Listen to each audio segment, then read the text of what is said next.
Hello and welcome to episode 325 of Super Switch Headz, the premier Nintendo podcast in all of the internet. My name is Jordan Willis. My name is David Howe, and boy, oh boy, ladies and gentlemen, we have a very special guest returning to the podcast for today's episode. Fresh on the heels of the launch of his game Monochrome Heights, we have returning to the show, Mr. Patrick Knisely. How's it going, P-Dix? It's good. Thank you all so much for having me. I really appreciate it. Absolutely. Patrick, it is so good to see your face and have you back to talk all about your brand new video game, Monochrome Heights, which astute listeners of the podcast know you've been working on for quite some time. Mm-hmm. But before we get into all that, we're going to talk about the news, of course. A lot of Game Pass news, pretty controversial to say the least. There's some new glitch levels found in Super Mario Brothers, the Lost Levels, after 4 decades, which is kind of crazy. And Pokemon fans are upset. What else is new? But before we get into all of that, how's everyone doing today? Pretty good. I'm very excited. My hands hurt, as I've been saying. I played through, I 100% completed Monochrome Heights. So I'm very excited to talk about the game with you. I wanted to make sure I had my full opinions ready. In the last sprint, I was like, why am I doing this? No, I love the game, Patrick. I can't wait to talk about it. And listeners should know that we are recording this a day before launch, but you'll be listening to this one day after launch. So we've been playing some pre-release copies. But yeah, I've had a pretty good week, you know. I definitely did a lot of stuff. I went to some parties and hung out with some friends. I've been kind of hungover today. I went out to some impromptu karaoke last night, which I was not anticipating when I started the day, but I was convinced by some people that I saw later in the afternoon. So that was fun. Had a good time doing that. And then, almost done with my book, which I've been really enjoying. It's like a big fat behemoth called Swan Song. That's been really, really good. I've been enjoying that quite a bit. And I saw One Battle After Another for a third time. I am completely insanely into that movie. I really recommend everybody check that out. Sadly, no longer playing at the Bob Bullock. They took it out even before Tron Ares came out. They took it out early to do reruns of Avatar 2, The Way of Water. No one asked for this. No one asked for this, except probably a lot more people went and saw that, if I'm honest, at the Bob Bullock than this art house PTA movie. But anyway, what about you? How was your week, Jordan? This $100 million budget art house film. Yeah. I did see One Battle After Another finally, but because I couldn't see it at the Bob Bullock, I went to the Limax over Barton Creek and saw it. That's the biggest screen I could see it at. It is dirty in the mid to middle right near the top of the screen. There is a big mark. I'm just blaming Minecraft from the Chicky Jockey. I don't know if that's a thing or not, but you think somebody threw a popcorn bucket at the screen and ruined it at that IMAX? Yeah, that's just what I'm assuming. I don't know if that's true, but I'm blaming Minecraft for this. I'm blaming Microsoft personally.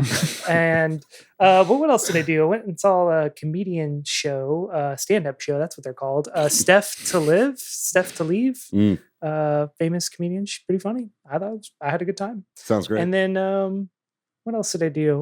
Went to Old Greg Brewing, which is where another thing will be happening next weekend. But other than that, man, just kind of keeping my head above water between work and personal life and trying to play some video games and read a book in between. Patrick, how have you been? I'm doing all right. I don't have any anecdotes because really all I've been doing is just trying to finish polish and market and bug fix Monochrome Heights. I was trying to we started talking about this and I was did I do anything of note? Not really. I've been at home staying up late doing this every night. It feels like that would take up most of your time in the week leading up to release, right?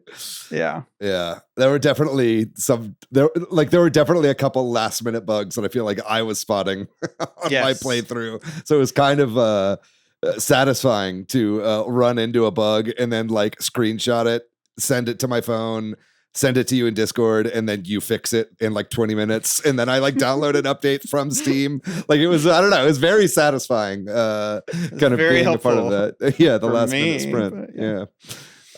Super excited to have this game out there in the wild. Finally, it is such a delight. But we'll get into that in the main topic. But on a personal note, I just got to say I'm happy to see both you boys today. It's been kind of a long day just inside my apartment today. So it's kind of nice to see some friendly faces. And you too, listener, you're looking very cute today. You're glowing, you know. Anyway, we can move on. We have lots of news, as was said. But before we get into that, I did want to give some shout outs from last week's episode. We had quite a bit of discussion in the Discord based on episode 324 with the title, There Are Too Many Effin' Games. I'm trying not to use the F word in the first 10 minutes for algorithmic purposes in the podcast these days. But we did have lots of love in the Discord there for Summer. That was Summer's last episode as an official host of the podcast last week. So we're all going to miss Summer very much. Thanks everybody in the podcast channel for, giving their love to Summer, because what a great run hosting the show. Summer will be very missed. I will be trying to get Summer back on as much as possible as a guest. I've already given them the heads up about that. Also, A. Musil in kind of talks about there being too many games, said, for me, I knew there were too many games when the last Nintendo Direct was announced, and I remembered thinking, I think I'm okay if they want to delay Metroid Prime 4 to early 2026. And then that caused Swampy Southpaw to say, yeah, I absolutely don't mind when games get delayed now. My backlog is big enough as is.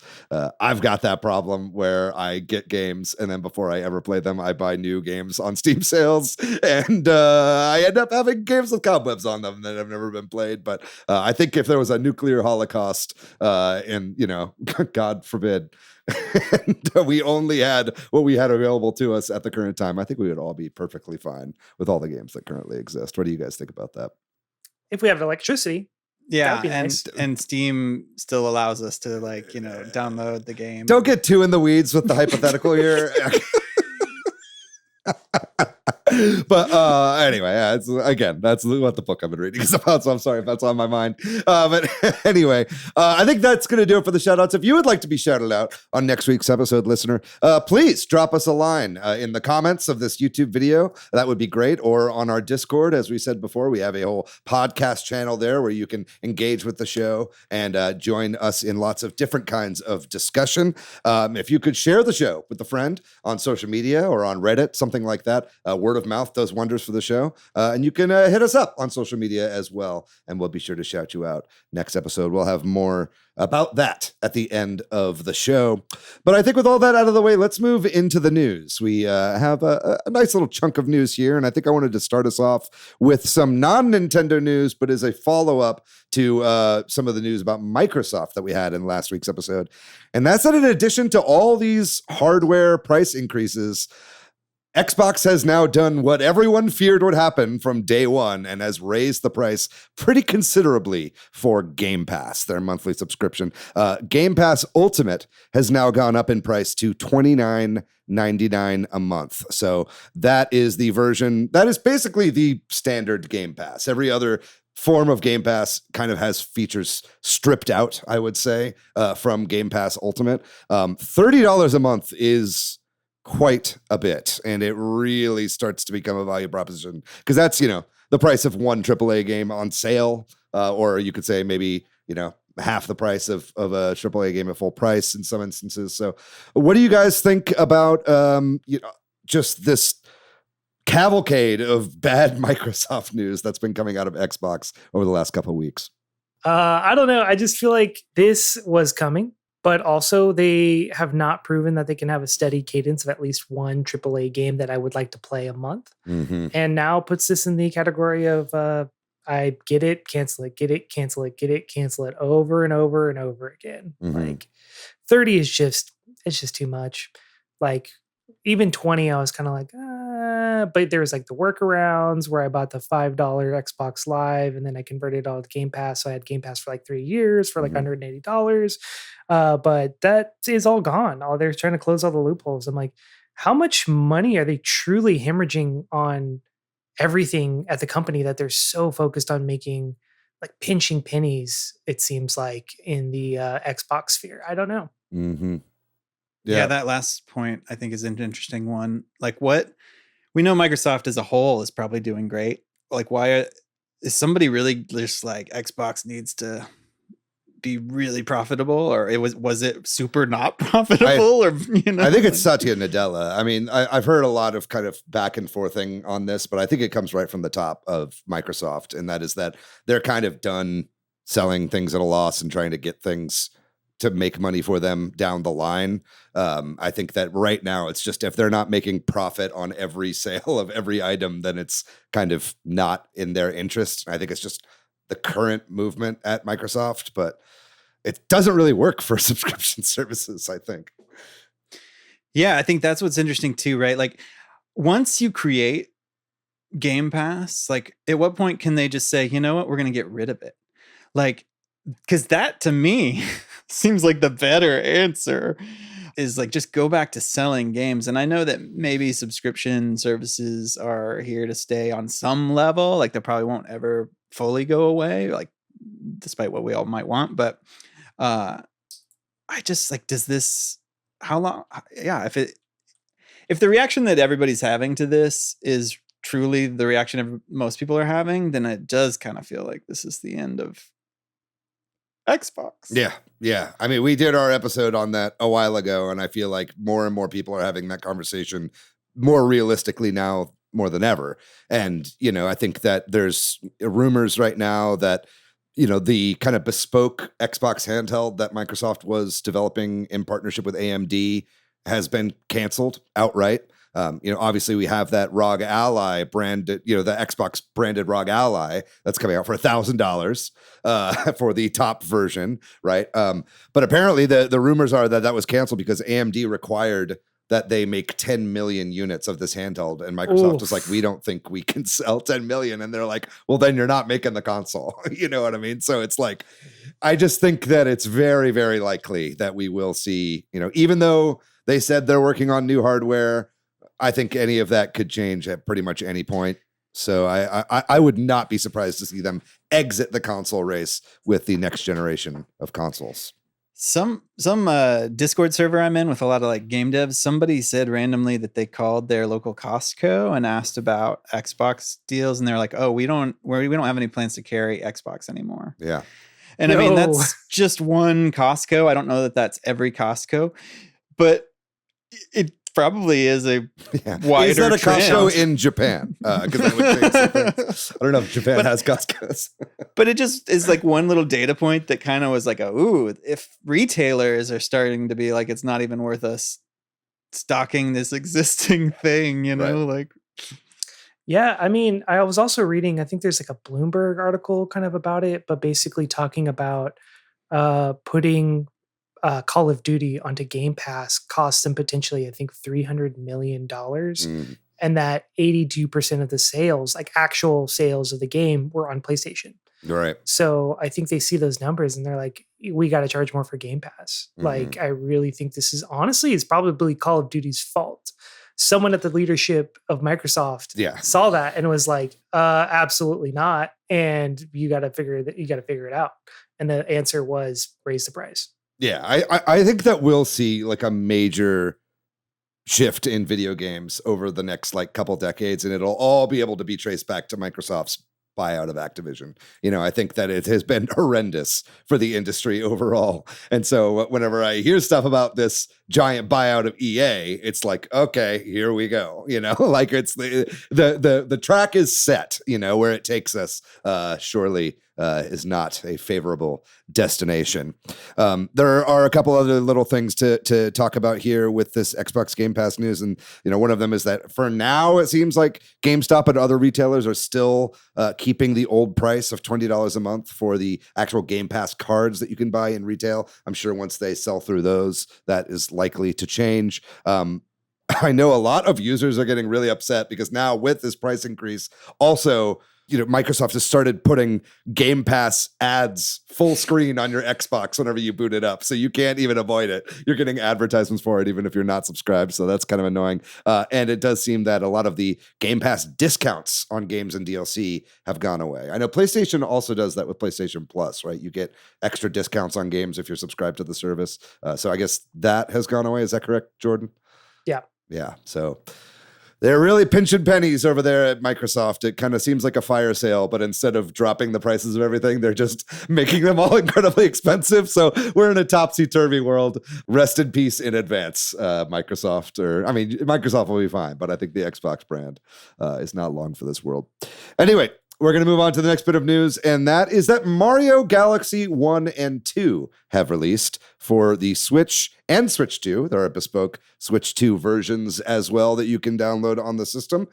And shouldn't be super surprising, but despite all the backlash to the price, these games have been reviewing incredibly well because they are two of the best 3D platformers ever made. I have been playing Mario Galaxy 2 on the Switch, and I've been enjoying it quite a bit. I could talk a little bit more about that at the end of the episode, but have you guys been playing this at all, or do you have any intent to buy this collection or replay any of these games? Too many games. I'll get it later. Yeah.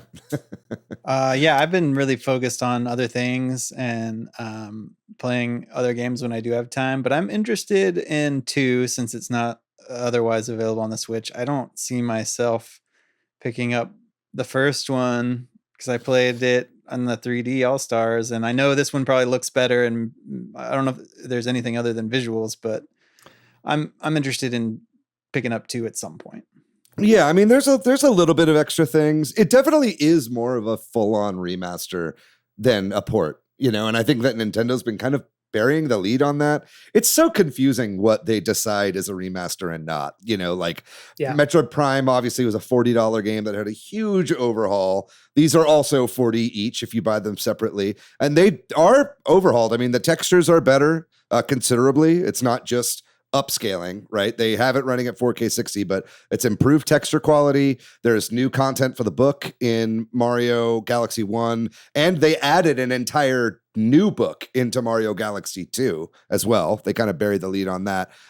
Lots of little control things that are new for each of the games to play on Switch. And on top of that, I think they also have amiibo support and stuff like that. But I think, yeah, these are incredible games. And to be honest, they sold Donkey Kong Country Returns HD for $60.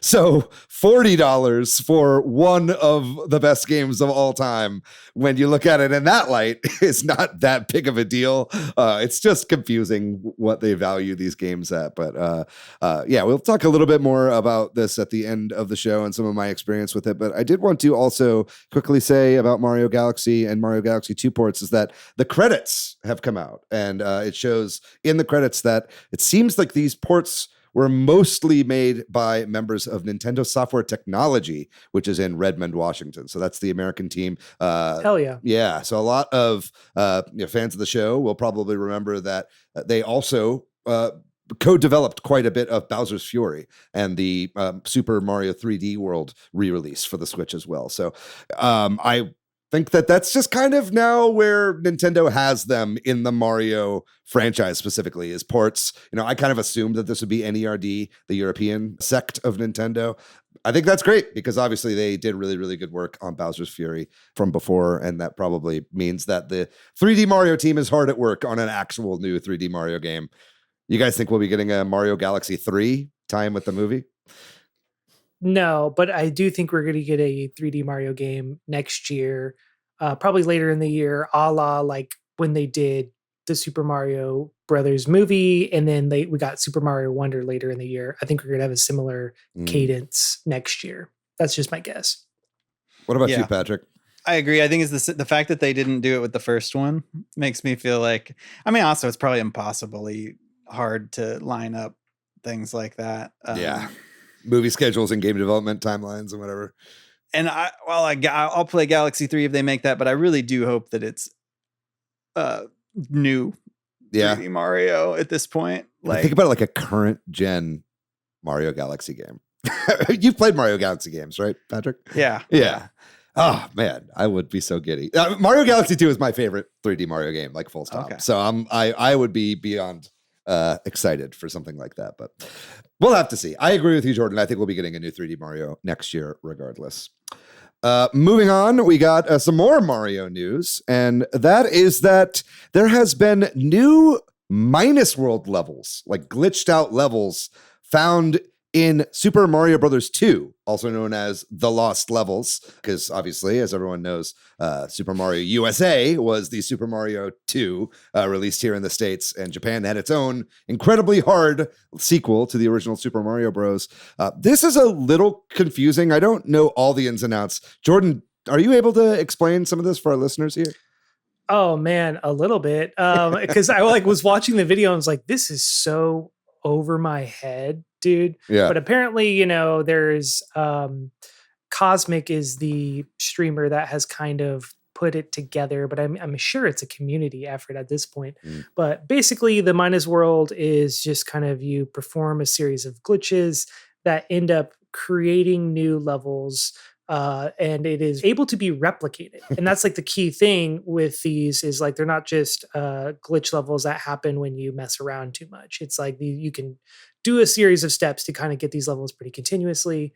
But yeah, it looks crazy. So I think this is specifically on the Super Mario All-Stars edition on SNES, and it's the Lost Levels version of that. And from what I could tell, it's like a very intense series of inputs to get to this point, and then like involves like loading and reloading and loading and reloading from the title screen. Yeah. And it just looks crazy, and the levels look super sick. I wanted to see someone make a music video in that style. But it is kind of vaporwave-esque, I suppose. Yeah. It's like the Matrix. The Minus World levels, those were kind of became sort of like urban myth. I know like it kind of became part of the cultural canon. Like those Minus World levels get referenced in other games and stuff like that, but they were glitches from the original Mario Brothers. I think they're probably one of the most famous glitches of all time. So it's just kind of crazy to see the speedrunning community and just Mario, Twitch streamers in general find new discoveries in games like this for a really long time. It kind of shows that not a lot of people care about Super Mario Brothers 2 for this only to be found now 4 decades on. But that is some interesting news indeed. But we'll go ahead and move on to our next bit of news. And this involves Nintendo corporate. Nintendo has established Nintendo Singapore, and that is for business acceleration in Southeast Asia. As I understand, not a lot of Nintendo games are available in Singapore, and this has been an issue for a while. I think that Nintendo's been kind of ignorant of Southeast Asia as a market for a while, and I think that there is a lot of sales there to be had, especially if they have a headquarters there. But I think that's pretty interesting. I don't know that there's a ton to say about this. Did you have anything to add to this, Jordan? There is no Singaporean eShop, apparently. So this is kind of like typically one of the first steps is they establish Nintendo of Singapore, and then what will follow, hopefully, is an eShop. So just cool to see them keep expanding into different markets. You'd think at this point they're pretty ubiquitous across the world, but that's not the case. So cool to see them kind of just continue to spread their wings. Yeah. There was a comment on the Nintendo Life article that I was reading about this that made a pretty good point. And that was from Ultima Punch, who said, this is kind of them starting to pivot away from being so reliant on the North American market right now. I think that is smart. People are spending less. I think there have been new reports in from Circana that, Gen Z are spending a lot less on video games than they were in the past. And I think a lot of that is due to what we keep talking about with rampant unemployment, inflation, tariffs, the global trade is just fucked right now. And I think that Americans are really footing the bill, and so for the most part, it makes sense, I think, from a business perspective to diversify your portfolio and your market share in other parts of the world, especially untapped markets, places that are going to be hungry, where there's going to be a lot of upfront right off the bat sales because there's been a drought of sales in that area for a while. ride out some of the terrible economic conditions. Hopefully they sort themselves out politically over the next 5 to 10 years or whatever. But you have to think that that's some of what Nintendo has in their mind when making decisions like this. Patrick, did you have anything to add to this? Any thoughts on kind of Nintendo's marketing strategies in other countries? No, I think that point is really interesting about, it's hard to know, obviously, whether that's one of the drivers or not involved at all, but that makes a lot of sense to me. Like, I mean, yeah, also I imagine they're trying to do that anyway, but now is the time. Yeah. Yep. Yeah, absolutely. Well, good luck to all the Singaporeans trying to get a job at Nintendo. All right. Anyway, we're going to move on to our next bit of news, and that Nintendo is releasing an official book on the Nintendo Museum. This is like volume 1, I suppose, of like a coffee table book that kind of collects some of the stuff from the Nintendo Museum. And guess what? You can only buy it at the Nintendo Museum. Oh, boy. So it's kind of a little annoying that Nintendo so often updates what they sell at the Nintendo Museum. And not only is there only one and it's in a very remote part of Kyoto, also it's like a lottery system and you never know if you're ever even able to get in. This does seem like a cool book. They haven't shown anything from the inside, but they did show the cover of it. And there is an English version that you can buy in the store. So it's not only going to be in Japanese. So I'm sure these will become collector's items very soon.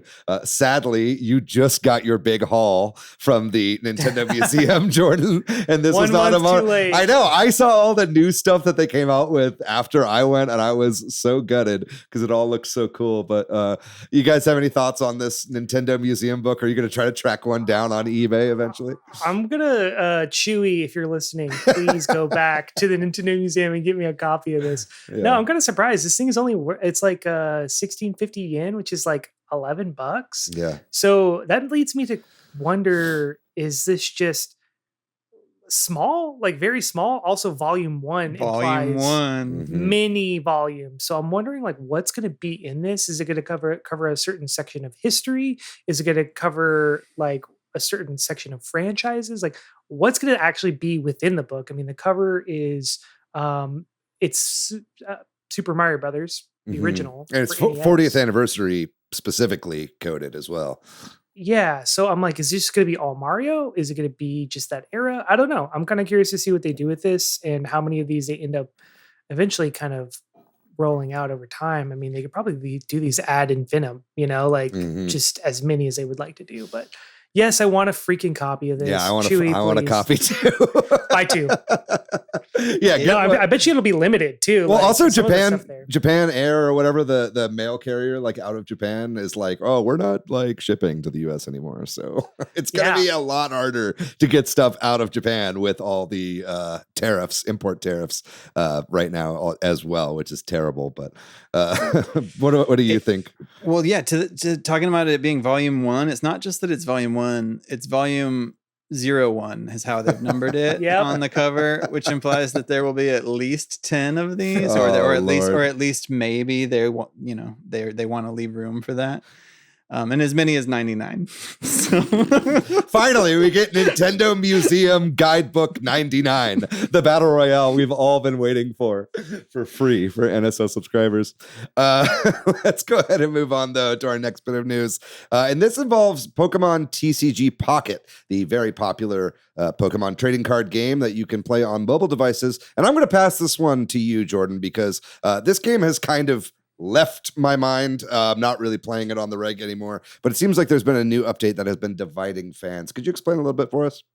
Oh, yes, I would love to. I still open packs. I was playing ranked for a little while, but I've kind of dropped off because the meta has gotten stale, but that's not why people are upset.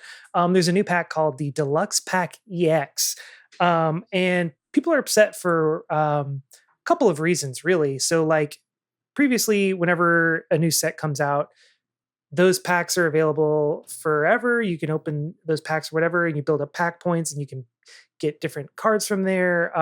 Pretty standard rules. Usually like 1 or 2 packs, a certain amount of cards. You'll get 5 cards per draw. So this new pack, you only get 4 cards per thing, but the trade-off is that one of them is guaranteed to be 4 diamond or better, which means you're going to get an EX card and you're going to get an alt art card. So you're going to get a rare card pretty much guaranteed. As opposed to the other ones, which you might just get trash, 5 cards of trash. The other thing though, and this is like for me personally, like as a collector in the game, that is kind of upsetting to me, is so none of the cards in this set are bespoke to this set other than like slight alterations. So they'll have like a reverse hollow or something like that. But all these cards exist in other sets. So, but this set is 353 cards. But whenever you collect one of those cards, it won't count to your collection of that set that it originally comes from. Right. It only counts for the collection of this set of 353. So yeah, you have a better chance to get a rare card from a set that you're missing, but it won't count towards your collection of that set. That's the thing that like really kind of irked me personally. And then also the fact that it's 353 is larger than usual and it's timed. That's the other thing. Oh, Lord. After October 30th, it's gone. So if you're trying to collect every set, like a full collection every set, you won't be able to do this after October 30th on this set in particular. And then your cards also that you collect in this won't count towards your other collections. So people are rightfully upset. That's like pretty shady behavior on the part of Pokemon Pocket, but what are you going to do? I'm still opening packs every day. What am I going to do? Yeah, you're cucked by the machine. I mean, also this feels like pretty accurate for just like collectible card game shit in general. I mean, like, look at how many crossover sets of Magic the Gathering cards have like come out over the last year. You know, Magic the Gathering is not like the Fortnite of card games, right? So it's like very much just kind of par for the course for this kind of stuff. But I do think it's insane that people only have like 30 days to collect 350 cards or whatever. That's pretty wild.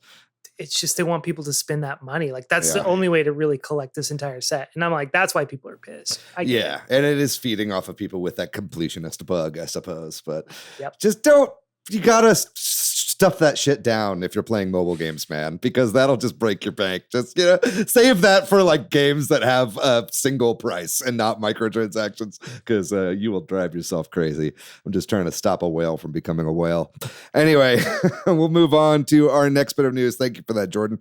And that involves something I really don't like talking about, and something that I haven't really looked too much into because it's just a distressing topic for me personally, but we do need to talk about it. And that is the new Sora app, I believe, if I'm not mistaken. This is a ChatGPT video generator. And I know that there's now a whole app for just sharing AI generated video. Is that correct? Yeah, it's so basically OpenAI is a company that owns ChatGPT. They started a new app called Sora.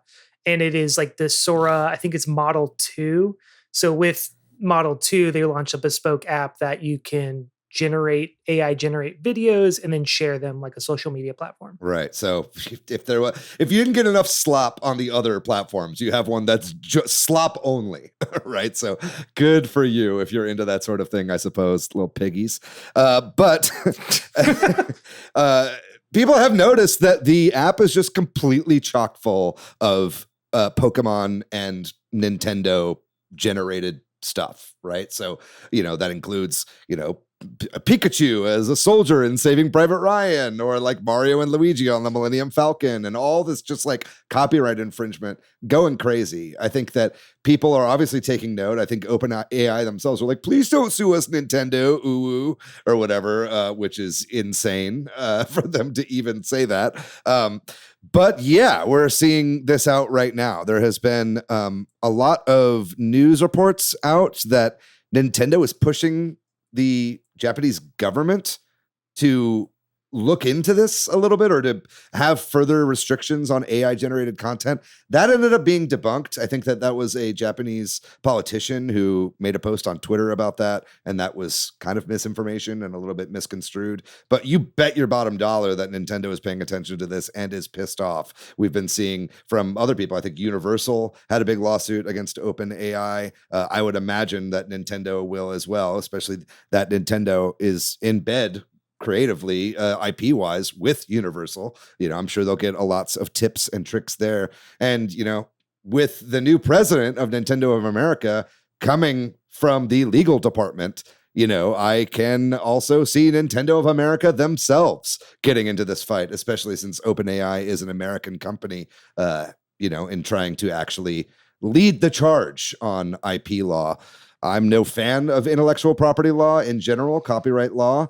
So I contain multitudes on topics such as this. But I think this is a pretty good time to wield your power against intellectual property theft. Patrick, I want to get your opinion on this. What do you think just about the rise of AI generated video? It's looking pretty good now, at least as far as the quality of it is concerned. What do you think about this and Nintendo's relationship to it? I've tried to kind of just avoid it in terms of myself. So I didn't know it had gotten that much better, to be honest with you. But I mean, I imagine that's always happening. This is tricky because I don't know that I feel like it's wrong to do fan art. And in a way, this is like arguably similar, right? Like, so I don't, from like some standpoint, I don't know that I feel like it's the right criticism of it. When you say fan art, it makes me feel like there's an artist behind it, though. Yeah. I mean, and there's like the difference there too. Right. I don't know. We get out on the weeds on it. I don't like it. This is the simple, basic part of it. Yeah. Anytime I see an AI video or AI image, it just makes me uncomfortable. Like they just have, I can tell that's what it is. It looks off. And maybe that will change, but like, I'm pretty anti generative AI period. So. Yeah, I think my biggest concern is like, it is progressing so fast that like within a year, I can already tell the difference between like the old shit versus the new ones, and it's just like, this is in a year, the growth is only going to be exponential as it learns more and more and sucks up more internet data and people's reactions to it.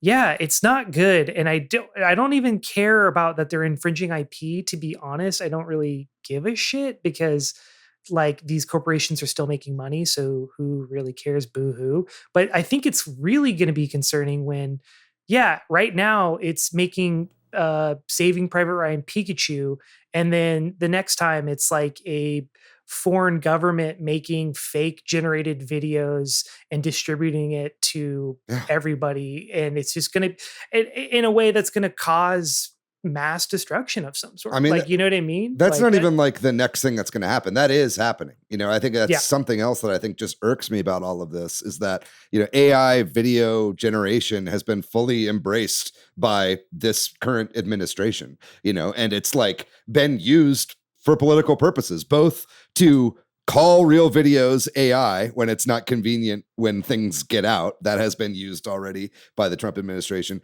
And just recently with the government shutdown, it's like they were doing, AI generated videos of Chuck Schumer. And so it's just like, it's already been used politically. And so it's seeing zero response from OpenAI or zero effect to stymie any of that on their side, just really shows why big tech is super in bed with this administration, right? Because it seems like all of the restrictions are torn off. The training wheels are no longer on and the bike is going at full speed.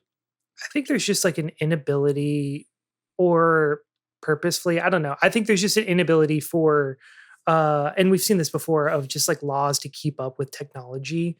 And I think this is one of those extremely slippery slope, possibly the slipperiest slope in modern times of like, this is going to get out of hand like really, really, really quickly. And it's already starting to get there. But there is a video of Sam Altman, the CEO of OpenAI, grilling and eating a Pikachu. So maybe that'll get the ball rolling on the infringement lawsuits, I hope. Yeah, I'd throw that video up as a perfect encapsulation of everything that's going on, but I don't want to give it any airtime. So anyway, we're going to move on. I don't want to get too depressed here. To our last bit of news, and this is a sad bit of news, but we like to let people cook when they can, and that's that Mina the Hollower recently had that big launch reveal trailer on the date that the game's coming out, being October 31st. It has been delayed pretty much indefinitely. I don't think that it means that it's canceled at all, but they said basically that they're going to need a little bit more time to cook. So sadly, I know this is a very anticipated game. I was looking forward to picking this up this Halloween, but we will have to wait a little bit longer for Mina the Hollower. Anybody have any quick thoughts on this before we move on to our main topic? See you in 5 years, Yacht Club games. You think this is a Silk Song situation? No, this game, honestly, I played the demo. This game feels very like close to being done. Yeah. I let them cook. I don't know if this has anything to do with it, but I mean, there's just like we talked about last week, there's so many games coming out. Mm-hmm. But I mean, the long tail on Shovel Knight is insane. That game sold for so long. So I don't think that that's necessarily what they're worried about. But you know what? I'm okay with this because this is a game that was probably a day one purchase for me, and my docket is full. So I'm glad to have a little bit of extra time. Mm-hmm. Yeah, same. I'm just thinking about what Drew Amiusel said at the beginning of the show, which is like, oh, cool. I am interested in this game still, and I'm glad that I have a little less pressure on it now. Yeah, absolutely. Yeah, I'm pumped for this. It'd be great to hopefully talk to somebody from Yacht Club before this game comes out. Very, very excited to play this one. It just controls so smoothly. And I think it's going to be a really fantastic game upon launch. Anything you need to announce about a potential delay of Monochrome Heights before we move on to the main topic? No, Patrick? But I did consider Mina the Hollower's date when I picked my day. So really? Screw them personally. Yeah. The new Mina the Hollower launch date is the day before my next Grand Theft game, Auto 6. Okay, yeah, no, that too. Anyway, all right, I think that is going to do it then for our news section. We are going to take a quick break, and when we come back, we're going to be talking all about Monochrome Heights with its developer, Patrick Knisely, in just a moment. Don't go anywhere.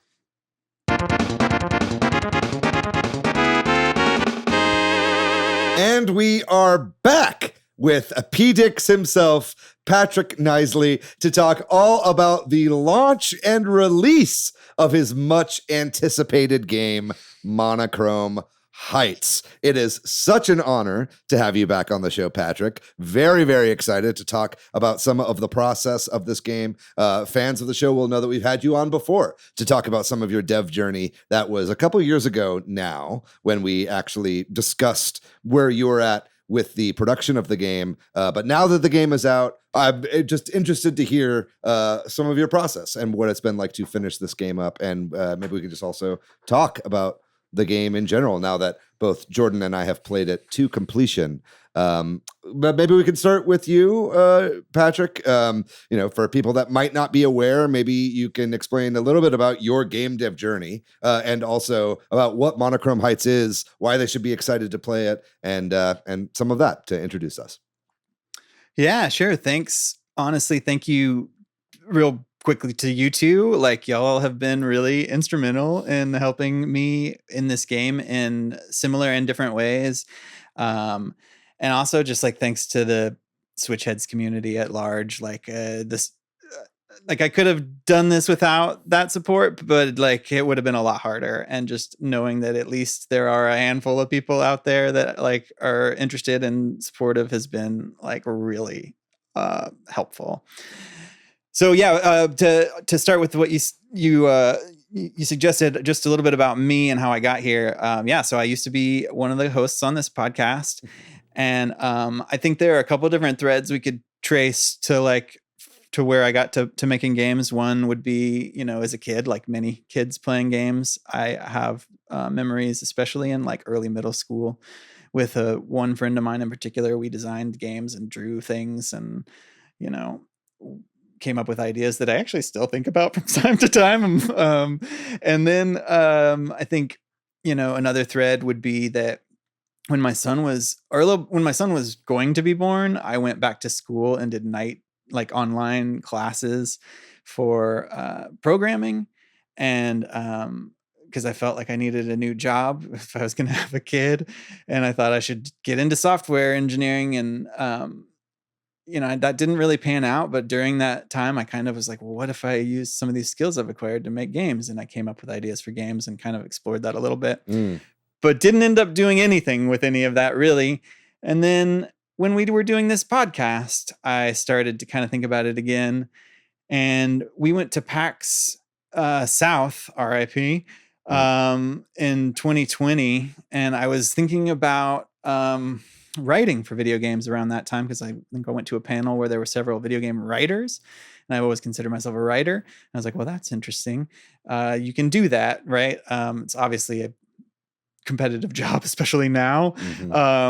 But anyway, I saved up a bunch of money to quit my job that I was just ready to move on from, and was like, I'm going to explore this idea. I'm going to explore writing for games. I'm going to explore making my own games and just anything kind of in that space. And I think I kind of just landed on, I did some writing for games for a while. But I just decided that I wanted to make my own games, and eventually kind of broke through the difficulty of that and got to a point where I was like, I think I can do this. So. Hell yeah. Yeah, I know you did some game jams and whatever that might have led to Monochrome Heights as well. Did that start out as a game jam, the kind of color swapping mechanic? Yeah, so there is a game jam version of the game. I don't recommend playing it, but hard. Yeah, I was so also didn't know. I was like, it was my first attempt at doing any sort of platforming stuff, so it's not that great. But that is where it came from. I wanted to make a platformer, and in that game jam, we ended up coming up with that idea, and I decided to keep exploring it afterwards. And I think the short pitch for Monochrome Heights, if you're not already familiar, would be that it is a 2D platformer. It's a tough as nails or a challenging platformer. And the quote unquote unique, though, there are other games that do similar things, would be the color swapping mechanic, where you are constantly switching between black and white to avoid obstacles or land on platforms. And the elevator pitch for people that play a lot of video games is it's Ikaruga meets Celeste with Mega Man thrown in there as well, I think is the short pitch. So very cool. The color swapping mechanic, I think, is also very important to say that it kind of takes your whole brain, right? It's like, it's very much a hard game to stream, I found, or at least talk with chat as I'm playing, because it's kind of like, as soon as you start thinking about other things, you just realize, oh, I've died, 20 times in a row to the same obstacle in the span of about a minute and 30 seconds, right? So it kind of is almost like a puzzle platformer as well, which I think is like kind of cool. And I really love that. But yeah, when it comes to the story, I think that's something that gets missed a lot, or kind of maybe talked over, because obviously this is a game mechanic and gameplay focused game, but the story you've crafted here is actually really fascinating. And I found myself, there are lots of twists and turns, lots of reveals, and as the kind of cutscenes go through in the game, I found myself really getting invested in the story of these characters, which at the beginning of the game is kind of an afterthought, but really became one of my favorite features of the game as I played through the thing. Yeah, I think anytime the story comes up, I always want to start off, and I should have maybe even backed up and started off with some other things here, but and mention that I did work with a friend and hired a friend of mine, Andrea Blythe is her name, to help with story and writing.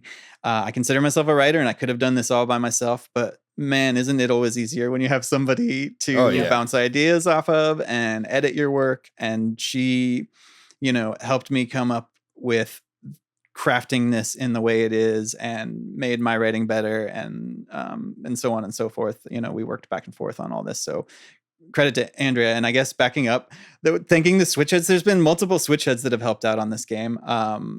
Tyson Pease did the character portraits and the cover art and some concept art.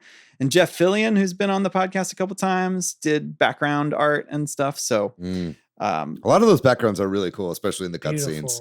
I really enjoyed the kind of dilapidated cities and whatnot. So I assume that's a lot of Fillion's work. That's there. Jeff. Yeah. All the story stuff is 100% Jeff. I barely touched any of that.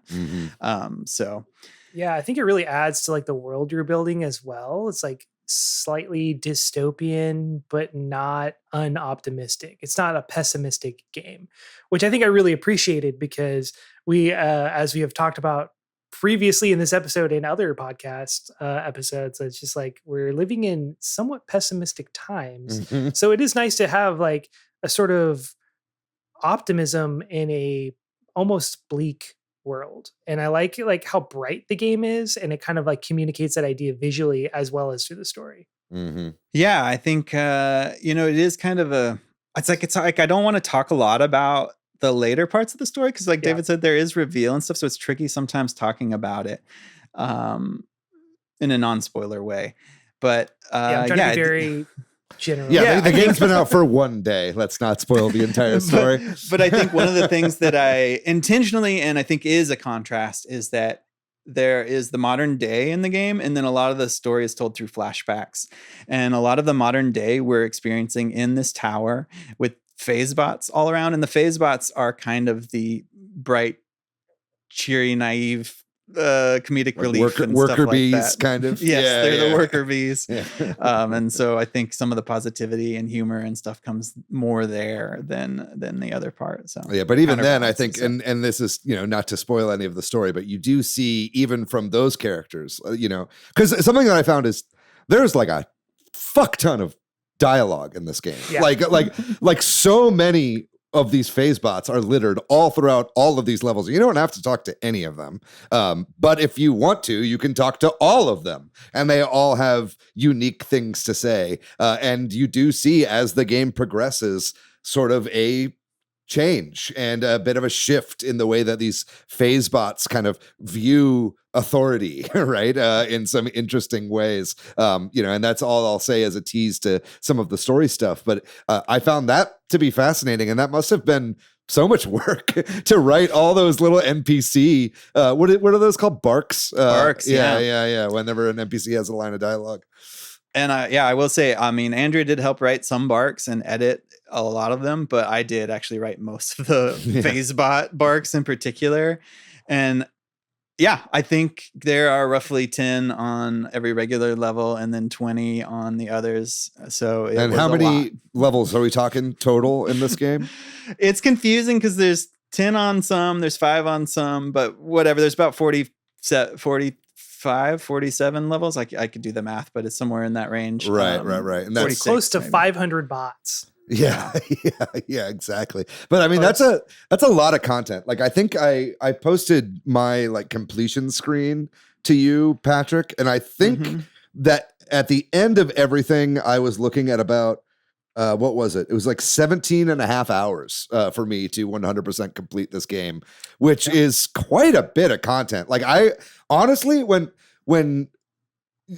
I got the key for this game, I was like, cool, there will be 6 worlds, 3 levels each, and that'll be like a pretty big game because this is a long game. And then it's like, no, there are 9 worlds with 5 levels on each world, and if you include the bonus levels and the kind of intro stages. And I was just kind of flabbergasted by the amount of content.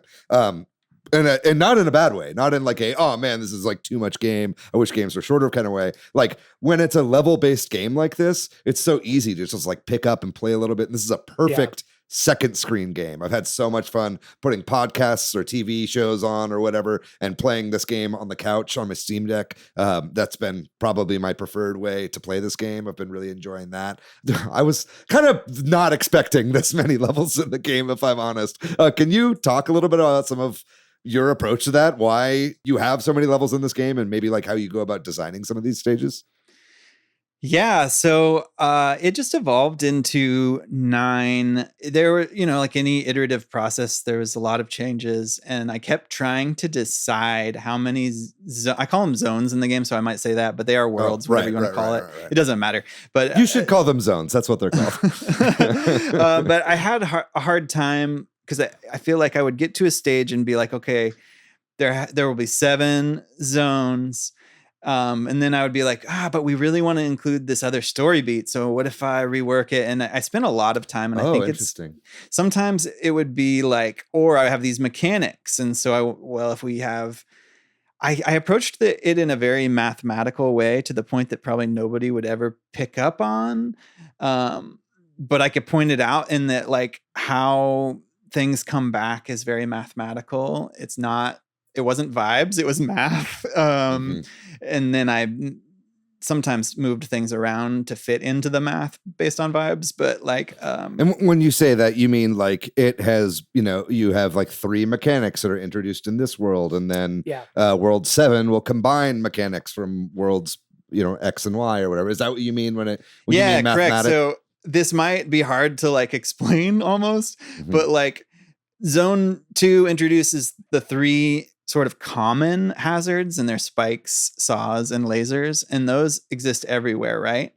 But if like spikes come in on 2-1, spikes are in all the 1 levels, and then there's more saws in 2 levels, and there's more lasers in 3 levels, and when you have like 7-1, it has mostly spikes as well as these other mechanics, and other mechanics that were introduced in 1 levels are in 7-1 and stuff like that. Like it's just kind of how I did it. Yeah. And then are like the hard levels, like do those introduce like all the mechanics kind of combined, or how does that work? Yeah. So like basically zones 3 through 6 introduce new mechanics. Every level has a new mechanic, but the challenge levels put them all together. So you don't see them together until challenge levels or until zone 7.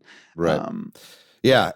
I definitely was picking up on the logical like progression of this game. Like it was definitely, I never like put it together that it's like spikes are more on level 1s of zones, but that makes sense in retrospect after I've played it. But you do kind of like subconsciously feel the game's logic play out before you as the levels show themselves, right? Like it was it felt very like satisfying in that way, like it's a little less like scattershot and vibe based, as you said, and you get that structure as you're playing, which I think also feeds into the story a little bit of like robots, logical thinking and stuff like that.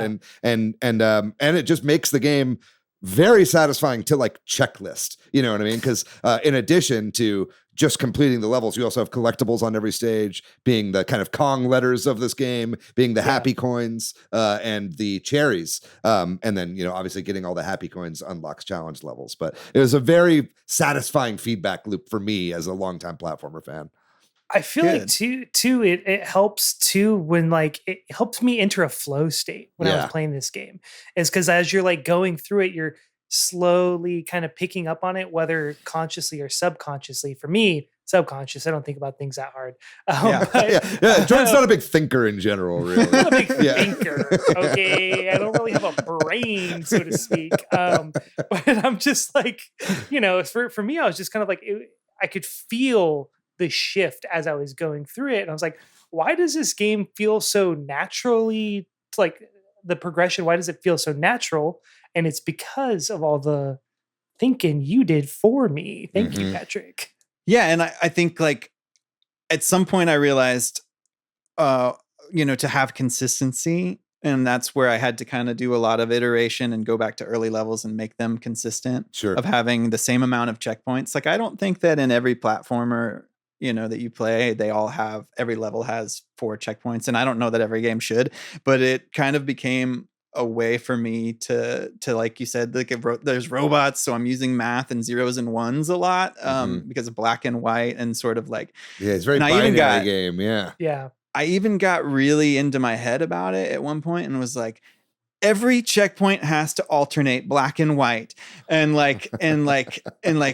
people will notice if it's different, you know what I mean? So I started redesigning levels to be like that, and I was like, this is stupid. Like nobody's gonna notice. It doesn't help. It's actually making me ruin sections that were good. You know what I mean? Like for some shit that only you will ever notice. Like I feel that all the time when I'm in editing. It's just like I hem and haw about like some tiny little thing, and I'm like, why the fuck am I doing this? People are gonna go right over this and not even pay attention to it. Yeah. So I slowed my roll a little bit. It kind of like, this is a weird anecdote, but it made me think about like Phil Lesh, who was the bassist in the Grateful Dead. I remember I listened to him talk about how he got really into some of the weird experimental stuff they were doing with, different time signatures. And he really wanted to do it. And everybody else is like, dude, chill out. We just need to make good music. And he's like, oh, okay, you're probably right. You know what I mean? Like, and that's just like where I was with some of this, to the point where at least I realized it and slowed down. But yeah. Absolutely. Yeah. It's fascinating stuff. I as we've both said, it is a very satisfying game to play. And, I talked to you a little bit about this when I was streaming the other day. You were watching my stream, and I think that it's like, this is like, let's not beat around the bush. This is a very challenging game. Like, this is a difficult game. And I play a lot of difficult pixel perfect, tough as nails platformers. And, this is up there with Celeste, you know what I mean? As like some of the hardest ones. I've been trying to describe it more as a Kaizo game because I think that is in a lot of ways like I think pretty indicative. It reminds me of like Mario ROM hacks in a little bit, like where they basically take the fundamental platforming and then add twists to it. It's like the color swapping mechanic feels like a twist that you would see in a Mario ROM hack or something like that, right? So, when you have a game that is difficult, I think having like structure and knowing that, there's going to be 1 coin per checkpoint. So I know to look around in this area. If I missed something, I know to go around in this area before I grab the next checkpoint. There are little like cues that you kind of subconsciously pick up on that make the game like seem more beatable. You know what I mean? If that makes sense. It's like it keeps you kind of grounded and you don't lose yourself in the difficulty of it as much because you always know like, okay, well, I only got to make it up to this next spot and then I can, breathe, right? And I think that not only kind of kept your eyes on the prize, but it also really gave me a huge fucking dopamine rush whenever I would hit a checkpoint or like get one of these like, difficult to reach coins or the cherries that are, kind of the hardest collectibles to pick up in each stage. And I think it was just such a rush, it's like you feel the pain of just like dying over and over and over again. But then when you finally get that goal, it's this huge release. And I think you nailed that for like a first time game developer, this being your first full game. I mean, that's really, really impressive, I think, to just kind of nail that right out of the gate. Well, that's very kind of you to say. Yeah, I think one of the reasons I keep calling it or using Celeste as the marker or the comparison point is that is like really what I was going for. Mm-hmm. Fast respawns, like challenging parts, but you get to a place where it'll like in Celeste it's screens, but in here it's like these little sections between checkpoints, which any individual one might be pretty hard, but like you can hopefully, if you're a decent player or committed, get better and get to the checkpoint. You know what I mean? Like without like, and sometimes you can even see it and that's motivation or what have you, or at least what I'm trying to do. Mm-hmm. I really like that. I mean, like as someone who's currently playing Silksong and who gets very tilted after maybe playing about an hour of Silksong, the thing I really like about this game is like when you do it right, every section takes maybe 15 to 30 seconds. You know what I mean? Sometimes a little bit longer, but it's like, if you do it right, you're just blasting through. So whenever you have that like perfect run to get to the next checkpoint is just like so rewarding. And like, as I'm playing like Silksong, I'm reminded of like how all the Souls-like games are where you die and then you have to travel back like a minute or 2 minutes back to your body to hopefully not lose everything that you have collected, and then you lose it and then you're pissed off like me and Valerie's sitting on the couch next to me like, yo, it's gonna be okay. I was like, I'm done with the game for the night and I will turn off Silksong. And see, with this game, it's like the reward, like the punishment for dying doesn't feel so dire. Right. You know what I mean? I just like really like that. But it provides the same amount of like reward in my brain when I finish a section. Yeah. But, and it's got the fastest respawn times in the West. Something that I really love. I feel like every time I played an early build of this game or like the demo or whatever, the respawn time got quicker and quicker and quicker. And now it's just like you just are back at it again as soon as you die. And it's just, it really stymies that frustration if you could just start moving and try again immediately, right? Yeah, I think that a lot of quality does really well too, I think. Yes, yeah. Celeste kind of showed the way, but David, I mean, props to you. Like a lot of quality of life stuff comes from the two of y'all. Mm-hmm. And you were like, I think even I would increase the respawn time, and you'd be like, I still think it could be a hair faster. And be like, okay, and then I'm like, you're right, and you hit the sweet spot with it for sure. Yeah. I feel like I can also take credit for the slide dash that's in this game, or the slide jump rather. Obviously, Patrick, you put a slide in this game so you can slide under obstacles. But I was like, you have to have a slide cancel. Like do a jump out of a slide, and you added that in, and it is so much fun. Like it is not something that anybody needs to do. I don't think you ever explain it in the game. No character ever, like, it's kind of a hidden mechanic in this game, but it makes a lot of the platforming a lot easier and just a lot more fun when you can like do these extra long jumps out of slides. And I can just see the speed running tech for this game going crazy. I really, really hope this game takes off in the speed running community, because I mean, I'm sure there's tons of stuff in this game that I haven't even considered that you could do to break the game in terms of speed. Not just finding glitches, but just using the intended mechanics. Yeah, David, I'm very glad you mentioned that, because when I was playtesting the game, I very distinctly tried to beat the game without it. So that, it's like, oh, it's possible to beat this entire game without using that slide jump, because it does make certain sections much, much easier. Yeah. If you can pull it off. Right. So, but it's also easy to overshoot. Like there is like a risk reward with it as well. Yeah. Yes. And that being said, now I'm excited to go back and try to blast through this game as fast as humanly possible. So now being, I keep joking with Patrick that I'm the number 2 Monochrome Heights player in the world. Number 1 being Patrick. But I don't know, David, you might give me a run for it. No, I'm better than you. Absolutely. No question about it. That or not. We should definitely race sometime. That'd be a fun stream, I think. That would be fun. Yeah. Well, just briefly, because we were talking about the slide, I think the slide is a little bit of an interesting anecdote too. I didn't have the slide in the game always, and it was actually an accident. So as the game went on, I got better at art, and I've done more and more art. But early on, especially, I commissioned a lot of the art for the game. And the slide animation was an accident. I was actually asking the character artist to make something else, and he interpreted it as like a Mega Man slide, which makes sense because the character looks like a Mega Man. But I was trying to get more like, is for something that's not even in the game now, but more like, oh, I'm on slippery ice and my feet are kind of wobbling. Right. So I was like sliding like that is what I was trying to go for. You removed ice platforms from this game? I did. Yeah. There used to be, they exist, but they're not in the actual I think game. I remember playing an early level with slippery platforms. Yes. Yeah. And so I wanted to have a specific animation for when you're on them. Kind of like thing Mario does, like a little bit, where he's like, I'm not even sure. Yeah. And that's what I was going for. And he sent this back, and I was like, well, let me just try it and see what I think about it. And then I was like, and now it's pretty important. Yeah. So that's cool. I love hearing that, like, mechanics would shape the story, or you added another world because you wanted more story beats, or you made a slide because one of your artists like accidentally misinterpreted what you said. Like the kind of ways that you like stumble into cool ideas is such a fascinating part of any creative process. It's really interesting to hear, especially having just beaten this game, what kind of came out of accident, right? I think this is maybe my favorite anecdote, and I've told it a few times, so forgive me if I've already told y'all, but I don't think I've told the audience here.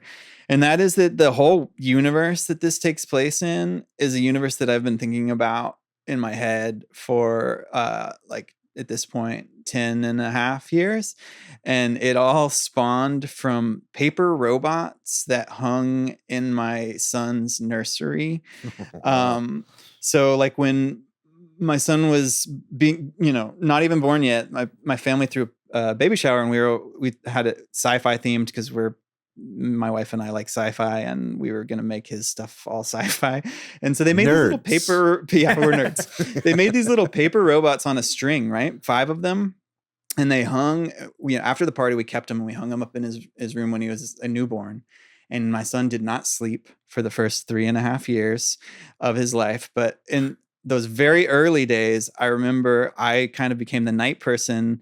And I would just try, I was just miserable. I would just sit in this room in a rocking chair, trying to get him to go back to sleep, staring at these paper robots and to kill. Or what happened was I just created names for them, and then their backstories, and then that they were on like a team of robots rights revolutionary team called Robo Force 5. And like, I just like this whole thing. And, I've changed it obviously since then, and they don't and all that, but that's who the 5 robots of RoboForce are. That's cool. I have a question. I mean, like now with this game under your belt, like, do you have plans with this universe? Because it seems like you built a pretty large universe. Yeah, I think I've waffled on this, but for a long time I was like, I want to make more games that involve these characters. I think inspired by our discussion with Marcus from Siectro, like thinking about smaller bite-sized games. Might be on the show next week. Oh, really?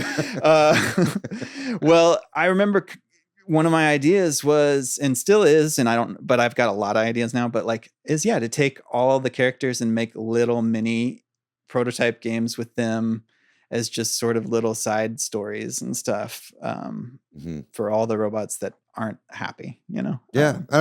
And we definitely don't need to talk about this in detail on the podcast, but it's like, you told me about an idea for a game that you had a while ago. Just as That's a little tease, is that universe. in the same universe? Yes, it is. As I was playing through the game, I was like, oh, I could kind of see that being a part of this universe a little bit. That I really hope you make that game eventually. Yeah, well, what's funny is that game was also going to be in this universe, and there's actually it's different, but there's some characters in this game that are in that game if it ever gets made. But share with the class. What are you talking about? I have no idea. I don't want to spoil. It's not good to speak ill of the dead. Or what? Here's the thing. Like a lot of people tell you not to make your dream game, quote unquote. And I don't even know if this idea is my dream game, but like I took that advice to heart, and I was like, the game that I have in my head is a little more complicated. Let me make something simpler. Now I think I ended up turning that simpler thing into something as complicated, maybe, but maybe not. But like, I wouldn't say so. I mean, is it? Not quite. It's still simpler, but like, so yeah, I think I have this idea that of these games, and then maybe that would be it's earlier in time, but like might be another big game that I make, but. Yeah, think a Symphony of a Night to a Rondo of Blood, maybe. I don't know if that's fair for me to say, but a kind of expansion on themes, right? Anyway, that's more teases than you were comfortable with for this episode. But I don't know, it's fine. I don't even know if I'll do it. So it's like that's where you better fucking do it. I want to play it. As soon as you told me about that game, I was like, I want to play it. But we have to feel more confident about it. We have to lord something over our listeners, and the knowledge of this game is what I will use and for me. today. Yeah. Sorry, Jordan. We can talk about it after the show. But how long have you been working on this game, Patrick? It feels like it's been like at least 5 years. So the game jam, I think you could argue starting the game jam would maybe be where this game started. Mm-hmm. I don't know exactly when that was, but I know the game jam ended on April 11th of 2022. So it has been roughly 3.5 years. Okay. Time has been so dilated in the past 5 years. Yep. Though, like whenever people ask me that, it's like after that game jam, I didn't just immediately start working on it, and I didn't work on it full time, but on another level, it has been over 3.5 years. Mm-hmm. So Yeah. That is pretty crazy. I mean, I know there was time where you took time off from work and you've been working other jobs while developing. Has that been a challenge to find, when you can actually spend time to actually work on the game? Like, what's that kind of like balance been like for you?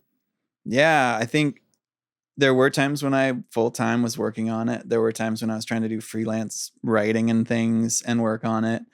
And there were times where I was full-time working at multiple jobs, or that is to say at different jobs at different times. Mm-hmm. Obviously having as much time as you want is the best, like full-time focused on it. But I think, the current situation I'm in is sort of an ideal one. And that is that I have a job and it is a little bit seasonal and a little bit flexible. So I can, take the days off when they don't need me, or I could ask for more work and that sort of thing. Mm-hmm. And I don't know if I'll be able to keep this going, but that's sort of what I hope, that I can keep this job. It took a lot of pressure off of, when I was working as a paralegal, I wasn't always very happy with my job. And I remember putting a lot of pressure on this game to be like, it has to make money so that I can quit this job or like I can do something that I like. And that's not really a good place because there's no guarantees of that. And also it's not very likely, like, in my situation. And so where I'm at now is kind of perfect because it's like, it'd be great if this made a lot of money or made enough money or whatever, but I also don't need it to, and it takes the pressure off. I think that game ad that I made will certainly sell at least 100,000 copies. That thing is sick. Yeah, it really is, David. Thanks, guys. I mean, yeah, I was like, oh, I like wanted to be your street team, man. I want to get this in front of as many people as possible. Well, I really do appreciate everybody that's helped out on that end, especially. Yeah. Well, we're here, conflict of interest here. We should be disclosing on the podcast that Jordan and I both did some game testing, and you used to be the host of this podcast. But no, I think it's great. I really hope that you find success, and I think all it really takes is just the right people to find it upon release. And I think it's like, I feel like word of mouth would be really strong for this game, and it's. Again, really challenging. I think maybe we should talk about that. I think this is a game. I do think that one challenge that you have with this game coming out is that I don't think that this is a game that just anybody can pick up and play to completion necessarily. Like, this is a hard game. And we've done lots of episodes of this podcast about the difficulty spectrum,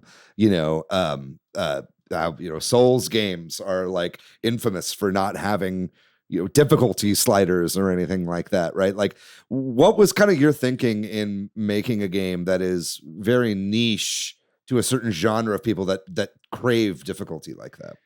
Well, I think I was ignorant and naive. Honestly, like on some level. So you don't like thinking either. No, well, I think one of the things that once I started getting into this and reading like all the marketing gurus and stuff like that, they're all like, you shouldn't make platformers. Well, too bad. We wouldn't have any platformers then. That's what I'm making. And then I think, my thinking was like, and I do hear this too from those same gurus, which is like, don't make a game for everybody, because there's people already doing that, and you can't compete with them. You can't compete with like Pokemon Go. You can't compete with the like super massive, because find a more niche audience. And so that's what I somewhat was doing, but also was kind of making it for myself, and I was making it based on the inspirations for it, which for me were Hollow Knight and Celeste. And I was like, I like a game that is platformery 2D that's hard but rewarding when you get to the next stage or whatever. And so I was like, well, that's the market. That's the, people I'm trying to target, people who like Kaizo Mario, people who like Celeste, Golden Cherry, whatever, or Strawberry. I mean, Cherry is my game. It's also something I inspired from Celeste. Right. Different fruit theme. yeah. There's a lot of fruit in Donkey Kong too. There's a lot of Donkey Kong. There's a lot of retro Donkey Kong in these games, specifically, I think. Yeah, I definitely tried to, and purposefully took inspiration from all a lot of the big platformers in one way or another. But yeah, I think it is hard, and I think that is one of the things that's kind of funny. And it's like, I have friends or family who are so supportive, and I'm so appreciative of that. And they're like, well, I'll buy it for my son. And I'm like, thanks, but they're probably, they only play Minecraft. They're probably not gonna get like very far. Right. And I mean, and they're gonna quit, and I don't want to stop you from supporting me, but I mean, like, I'm also just trying to be honest, Don't ever turn down a sale. Yeah, I know. But it's just like, if my brother or something, he's like, oh, let's play the game, and I'm like, cool. You know what I mean? Like, you don't play video games, maybe you'll make these people finally not be pussies anymore, and they'll finally get good at something for once in their lives, because that's what it's all about. Like, this is a game that like there have been multiple times where I've like wanted to, I mean, first of all, like, anytime I stream this game, I like cuss you out like constantly as I'm playing it, because this game is just really hard and it's frustrating, but like not in a bad way, like in a good way. Like, we talked about that earlier, right? Like, it's never to the point where I like want to throw my controller, it's like, it's just the right amount of challenge, at least for me. Right. But I do think that it's like, I think that there is a possibility that it's like a lot of people just might open their eyes to like a harder game, because it's not like a Hollow Knight where you lose progress and all of a sudden you have to go back and redo something for 20 minutes and get back to where you were. It's like, no, the exact challenge that you need to get good at, the exact mechanic that you need to do to get past this exact obstacle, right? So it kind of like makes everything seem more doable, even though, it is incredibly hard. So by the time that you do it, you're like, I'm a god. Like, I'm the best gamer on planet Earth. Like, that's like how it makes you feel, right? So I think if you can like turn people onto a new genre, I think that's pretty cool, but we'll have to see how that shakes out, I suppose. Yeah, and just a couple more things on difficulty. Like, I'm not saying it's not a super hard game, because it is, but I did really try to make the base game have a pretty nice progression, because I think the main mechanic is just hard to wrap your brain around, period, at first, for even like quality or people who are good at these kinds of games. So like the first whole zone doesn't have anything other than just color swapping platforms, right? Yeah. And once you go back to it after you've beaten the whole game or gotten good at it, like you can blaze through that. But watching people who are decent at video games play that for the first time, sometimes it takes them a while. And so I really did try to make the first 6 zones, quote unquote, easy. They're not easy. They're still very hard, but like not that hard. And then from there, it really does kind of like take off. And the challenge levels are just like next level, like really hard. Yeah. A couple of those challenge levels took me like an hour to beat, just kind of over and over again. Certainly towards the end, I was going through them a little bit quicker. I think that's just because I was getting better at the game. It's like you do kind of like learn little tricks as you go, and you're like, oh, okay, like this is the way that I challenge this, or at least this is how I like psych myself up to like get into this section. You know what I mean? Like you just start to have that kind of subconscious preparation for some of that stuff, I suppose. Well, briefly too, I also don't have a difficulty slider. And I think that's a fair criticism if somebody wants to make it. I spent a good amount of time thinking about it. I have thought about, it's a really hard game to make. I'm sure there's lots of things I could do. I thought about like, the colliders are on for everything. You don't even have to swap, but that breaks, so you can't progress in certain parts of the game. Then I thought about like various different things that the mechanic of the game just didn't work well with.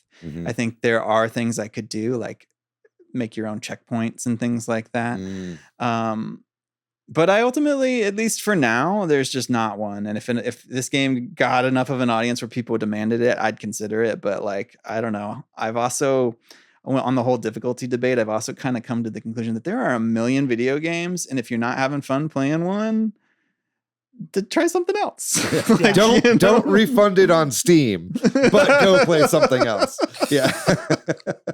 Because you'll get good. So, the first couple hours are hard. And to your point too, I told my boss, because he's going to have his kids buy it. I told him the same thing. I was like, but this is really hard. He's like, it'll be good for them. Exactly. He's like, what you exactly what you just said. He's like, it'll make them better at games then. It's like, you think anyone was good at the original Mario Brothers when it came out? Like Super Mario Brothers? No, dude. They had to sit in front of the NES for hours before they could beat the first couple like worlds. Anyway, I wanted to ask about, so we talked about, you had collaborated with someone for the story, you collaborated with someone with the cutscenes and the art behind the cutscenes, but I wanted to talk about the music in the game because it is also very prominent throughout the game. So who did the music, and like about how many tracks are there throughout the entire game? Yeah, my friend, he goes by, his music name is Bent Neatly. He did the music in the Game Jam too. He's done music for a lot of the Game Jam games I've done, and I've always liked his music, and the music has shaped the game in a lot of ways. He's my earliest collaborator. We collaborated on the Game Jam. The Game Jam had music as a theme as well, and like we had music notes and stuff like in a different way, and so it's always been a part of it. And he made a lot of these tracks very early on, not all of them, but and I just been listening to them as I designed levels and stuff. Like, so it was sort of a feedback loop. I mean, there's even tracks he made for stuff that we completely changed, you know what I mean? Like that, like, but are still in the game, and I found places for them and stuff like that. Like one track he made is called Elevator because it was meant to be played when you see an elevator that isn't in the game anymore, you know, and stuff like that. But it's like, it worked really well in a different part and stuff like that. So yeah, I don't know if I answered all the things you asked, but that's the musician for the game, and he will be putting the music out as well on YouTube and Spotify. So if you like the music, you'll be able to go hear the soundtrack. Vinyl? There. We're getting a vinyl release? I don't think we have the capability for that, but man, that would be cool. Come on. You can do it. Just spend all your personal fortune. Yeah, right. To press vinyls, the $0 I have. Yeah. Well, that's cool. Yeah, I mean, yeah, it definitely seems like music is a big part of the game. I mean, the main character like has headphones on, you know, throughout pretty much the entirety of the game. So it's definitely, you know, kind of like a pulsing sort of vaporwavy, almost like chill. It's kind of like chill music, considering like how stressful the platforming can be sometimes. So it's kind of like, it's like almost like dissociative in a way. Like when I like listen to the soundtrack and I'm playing it, and it's a very unique vibe as you're playing the game. And I think, you know, that coupled with a lot of the purples and the blues and the pinks gives this game like a very distinct visual and audio identity that kind of like all kind of goes hand in hand with each other. I'd like to talk maybe a little bit more about the story, and then maybe we can sort of move a little bit towards wrapping this up. You know, something I didn't realize until I was playing through the game is that there are like multiple endings in this game, and there are branching dialogue paths and stuff like that. You know, you don't see that a lot in this genre, and I just want to kind of get your thoughts on why you put that in this game, and why that's important to you, and if there's anything players should look out for on their first playthrough of the game as they're approaching some of these branching storyline paths. Yeah, so this always gets a little tricky to talk about without spoilers, but I think Celeste, again, as a reference point, kind of broke open a little bit that a platformer can have a story, and it can be something that ties in well, and it can be a unique thing and interesting. And so that is a thread. And then also, I consider myself a writer. I was spending a lot of time thinking about writing in video games and branching narratives and stuff. And as we shaped the story, we actually cut back a lot from how it originally, some of the designs were going to be, that there would be multiple vantage points depending on things from the flashbacks. And, you know, unfortunately, a lot of story stuff kind of had to be trimmed down because that's last, you know what I mean, in some ways, and it's more fluid and can always move to fit things. But I don't even remember the point at which I kind of decided there would be multiple endings, but it always felt to me like we're building up to a choice at the end, and you may not get a choice depending on your dialogue choices that you make through the game, but you might get a choice at the end about what you do. And I guess I will say that the game is very mathematical, and it is very potentially obvious what I wasn't trying to obscure the choices, right? If that makes sense. Like, I think you can tell. Oh, that was kind of like laid out in the same position in the dialogue it's tree. In the same position. It's also pretty clear, I think. You know, don't freak out, but like there's only one or two choices that don't matter, but all the other choices do impact interesting things.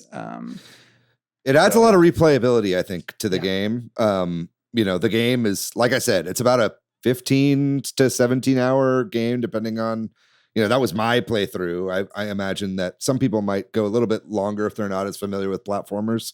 But I would say like about a 15 to 17 hour experience for completion is probably, feels like that's maybe pretty average. I don't know. We'll have to see. How do you track gameplay time? Is that just when you're in levels, or? Yeah. So the in-game tracker is really just when you're playing and or watching cutscenes. Okay. So like if you're in a menu, it won't be tracking your time, and if you're in the level select, it won't be tracking your time. Gotcha. Well, either way, I think that it's like, I imagine that subsequent playthroughs of the game will be a lot quicker, you know, like once you like know all the mechanics and you understand the levels a little bit better. And I do know that you have some achievements as well that you've been putting in, and that's actually been something that we've been talking about a little bit over the past like week or so. Maybe that was like a late addition to the game, our achievements. Yes. I mean, I literally did achievements has been on my list for a long time, and I'm kind of glad I waited towards the end, because number one, it wasn't that hard. I was a little worried it was gonna be, but when I got to it, adding Steam achievements was not that hard. I mean, did have to change a few things in the game because you have to flag them and that kind of thing, but like, and track some things that maybe I wasn't, but yeah, I think I'm glad I did. I'd been thinking about them though for a long time. Like it's been in the back of my mind and my cousin is a big Steam gamer, and he's been telling me you should add this or that. And as it's gone on, yeah, David, you gave some good feedback on some of the achievements. Some of them are extra challenges, basically. Yeah, I mean, it's a way to extend the replayability of the game. You know, like I know you've got some kind of zero death challenges that are locked behind achievements, or zero, maybe zero checkpoint runs of levels. You know, that adds for a nice bit of challenge and it improves replayability. Do you think you might add some speed-based challenges to this game? Yeah. Like, what do you think as far as like post update stuff? Like, is this a game that you want to continue to add things to, or do you think that this might be it for the release? You know, I've gone back and forth. When you're in the middle of the development, you're excited about it. I was like, yeah, what if I like some, you know, this could be an update, or that could be an update, or even just very early on, I tried to follow proper quote unquote design protocols and like made game design documents. And in doing so, thinking about possible additions and things like that. And then you get close to the end and you're like, fuck that. I want to be done. And like, I will patch problems and bugs, but I don't need to do it. And then now that I'm here, I'm like excited again. And I'm like, ooh, it would be fun to add something into the game. So I don't want to make any promises, and because I don't know. I just want the game to have DKC returns medals. I definitely have some easier update ideas and some more complicated ones. And I think I'm putting you on blast on my podcast right now. No, I Zone think 10 confirmed. It would be fun to add some stuff that's not crazy, and it might even be fun to add some stuff that is crazy. We'll just have to see. Yeah. But I think either way, I think the game is very replayable, if not due to achievements or updates, just to your own personal, you know, I want to do a zero death run or whatever, or I want to, you know, try to get, you know, this time in the RTA, like at the end of the game, and get like, you know, that, you know, kind of run time. Like, you know, I think that this game can be a very, very fun speed game. And I really, you know, I've said it before, but I really hope it gets picked up by the speedrunning community, because it's, you know, I could see this game just getting cracked wide open. Maybe to close this out, you know, obviously this is a Nintendo podcast. This game is coming out for Steam. Is like a Nintendo release something that you've been trying to work towards at all, or is that not on your radar right now? Like, I don't even know exactly like how you get on the Nintendo publishing, you know, or licensed Nintendo games like eShop circuit. Like, is that something that you've been looking into at all? Not hardcore. At times I have thought about it or looked into it. So I think one of the tricky things is Nintendo isn't super inclined to give people developer licenses and kits and stuff like that if they aren't familiar with them. Like you'd have to have a pretty successful game on Steam, like if you're not already known, if that makes sense. However, there are people who are already in that category that do help publish games for other people and can do that kind of work. Though, of course, they want to make sure it's worth doing. And of course, it all just felt like that's like it's complicated and it's a wait and see kind of thing. And I also, to the point of like, those little mini side games that I talked about with the other characters. One of my ideas early on that I've also waffled on, and I'm not sure where I'm at on it right now, is like, oh, wouldn't it be cool to make a bunch of little side games featuring these characters? Make a deluxe version for consoles or something like that. With like extra modes or whatever, and the branch off of the menu. Yeah. But I don't know. At least at this time, it's not very likely anytime soon. Mm-hmm. So, well, I'm sure, over the course of doing this podcast for several years, I'm sure you've made a lot of connections and know a lot of people that have published games, obviously, on Switch, or have those developer licenses or whatever. I think that this game would fit right at home on the Switch and on a Nintendo platform. Obviously, it has so much inspiration from Nintendo games and stuff like that. So I really hope that that's something that you're able to accomplish, because I think that would also just, have a whole brand new audience that could open up for this game as well. But either way, I think that this is a game that can run on a potato. So if you have a Chromebook, I would imagine that this game probably runs fine on a Chromebook. The Unity engine that you've built this game in is pretty robust, and it's not a very lightweight game. I know it runs at 90 frames per second on my Steam Deck natively, just right out of the bat. I imagine it would scale pretty well. Maybe we'll get Kiroseta to try getting it to run on his Ambernic device through the the kind of the plugins that they have for those that get Steam games to work. I bet it would work pretty well on a device like that. Actually, I might have to give that a go myself. But that's funny. Yeah, Patrick, anything you want to add to kind of close out our talk here on Monochrome Heights? Are you excited to finally be here at the finish line? Yeah, I think. Well, I'll be brief. I am very excited, and I'm very thankful. I'm glad I have this chance here, because again, the Switch Headz community has been so supportive of me, and so many people have said they're going to pick it up at some point. And I am so appreciative of anybody that's able to do that. That's amazing. And thank you. And also leave a review on Steam, an honest review. I'm not going to say anything, but that leave would a positive review on Steam. It's very helpful to me if you pick up the game, but also the most helpful thing you can do after that is that. But I also understand everybody can't. So it's been really, I just thanks to y'all and everybody here. Anybody who has a copy of the game, leave a review. You know what I mean? I'm gonna say it right now.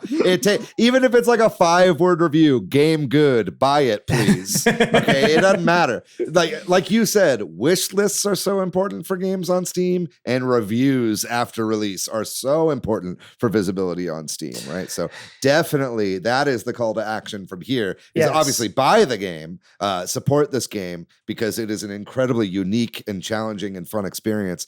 But support independent creators. Please. This is a great opportunity, I think, and it takes all of 3 to 5 minutes to write up a little review, talk about your experience of the game. You don't have to beat the game first. You can make a review as early as a couple hours into the game, I believe. So that's something I would definitely recommend. Oh, thank you. Of course. That's a big one. Thanks, y'all. Of course. Well, I hope it's a weight off your shoulders to get this thing finally out. I'm so proud of you, Patrick. Yes. I've been taking credit for your game dev turn for years now, which is probably not fair, but I'm doing it anyway because I'm me and a Leo. But I am very, very proud of everything that you've accomplished, and playing the game through to completion was a remarkable experience, and I enjoyed every second of it, and I can't wait to see what you do next. Thank you all. All right. Well, I think with that, we're going to then move on to our last bit of the show, which is the games we've been playing recently. So I've mostly been playing Monochrome Heights, so much so that my hands hurt. But I have gotten some other gaming in as well. Like I said before, I did pick up Mario Galaxy 2 for the Switch 2. And man, this game has just aged so well. I think that there are things about it that, like, in a post Mario Odyssey world, feel a little dated. Like, I think Mario's movements in this game feel a lot stiffer compared to like a lot of the free flowing movement of like Odyssey or even, Bowser's Fury to some extent, in Mario 3D World. But it kind of makes sense for a game like this that is so twisty and turny and the camera's always going crazy and it's so creative in the way that the level design is laid out. Having a little bit more of a stiffer movement for Mario is not really a problem because it makes up for it in other ways. And I'll just say, like, Mario Galaxy 1 on the Switch, like, has great improvements and looks amazing at 4K and whatever.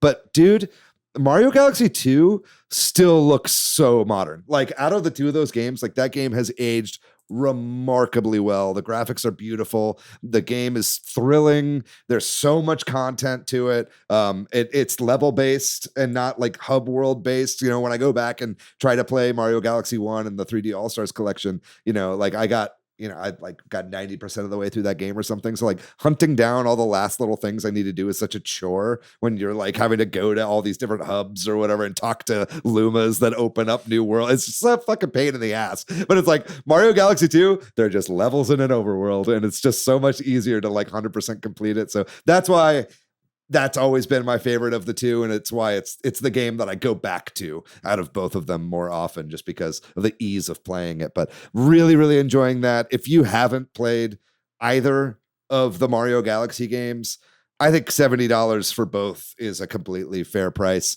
If you are more familiar with those games, not so much, maybe. That's kind of up to you, but either way, if you have yet to experience these games, you're in for a real treat because they are truly some of the greatest games ever made. I did also want to bring up a game that I started playing called Street Uni X, which is made by a mutual of mine on Blue Sky named Daffodil. And this is such a fun trailer if you're watching the YouTube version of the show right now. But Street Uni X is a Tony Hawk Pro Skater where you ride around on unicycles, and it is a ton of fun. I'm really, really enjoying this game so far. It's got a real attitude to it. I think in all the advertisements, also the creator of the game, Daffodil, is one of the playable characters in the game, and Daffodil is like constantly in the game, like giving you tips and hints and stuff and texting you and stuff like that. So I always like seeing when a creator kind of puts themselves into the game like that, like Aerial Knights Never Yield. That kind of is another game like that sort of comes to mind. But you could tell this was a labor of love, and this is a great game. I do know that this is out on Steam. That's where I'm playing it right now, but I think they are pushing forward a Switch port soon. So I think there should be a console release coming out for this game shortly as well. And then lastly, I did want to bring up something cool that I did recently, and that was that I actually bought my first ever Lego set as an adult. Yeah, I'm not really a Lego guy, I got the new Game Boy Lego set, and this was a real delight to do. And I've got it here for anybody watching right now. This is my Game Boy here. It's made to scale. It has inside it a Zelda cartridge that you also make, and then also a Super Mario Land cartridge. It has some of lenticular displays as well, so you can kind of see here. Let me see if I can get it to work. But you see the Nintendo logo come down like it does whenever you boot a game. And then there's a couple screens as well. There's a Mario Land screen and a Link's Awakening screen that you can put in. So whenever you swap out the cartridges, you have those different games in. This is so much fun to build. And it's also, it's to scale. It's thick. It's got tons of internals that you build out. Like you build out the circuit board and all like the green, it's like the circuit board is green, and then there's all this wiring, that you kind of like put in there that you never see again. That's all just part of the actual build itself, and it's, to get to it, you'd have to completely take apart the entire thing. So it's like, it's a build where it's like building it is its own sort of joy. And I'm sure a lot of other Lego sets are like that, but this is the first one I've done. So I just had a blast doing this one. But I know people have already been modding Game Boy stuff into these sets, which is kind of interesting. The buttons themselves are all usable. They have like little rubber bands behind them. So there's some give whenever you push down the D-pad or the buttons and anything like that. But I really enjoyed making this thing.